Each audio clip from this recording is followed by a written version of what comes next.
Nous sommes aujourd'hui devant le siège de la Commission nationale informatique et liberté pour quelque part fêter la publication du rapport d'activité 2018 qui vient d'être dévoilé cette semaine.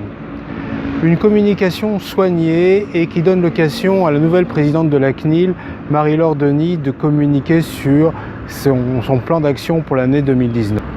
Une communication qui s'est accompagnée par une vidéo qui a été mise en ligne cette semaine par la CNIL et la publication donc d'un rapport d'activité très détaillé et très complet, plus d'une centaine de pages comme d'habitude, avec cette fois-ci peut-être une terminologie un petit peu différente et une tonalité dans la communication différente de celle qui était celle de Isabelle Falque-Pierrotin jusqu'à présent.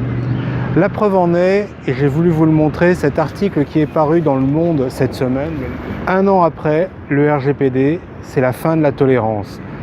Effectivement, fin de la tolérance avec un discours assez fort de la part de la présidente qui dit notamment « Désormais, le temps est venu de la pédagogie et de la dissuasion ».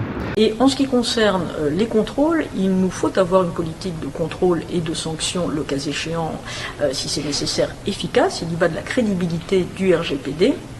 Et désormais, donc, ça sera la fin d'une certaine forme de tolérance qui a accompagné la transition, avec un focus sur l'exploitation des plaintes, sur les droits qui découlent du RGPD, s'assurer qu'ils soient réellement respectés, sur la responsabilité des sous-traitants, qui est maintenant une obligation découlant du RGPD, et puis aussi un focus sur le respect des droits des mineurs qui ont été accrus avec le règlement général sur la protection des données personnelles.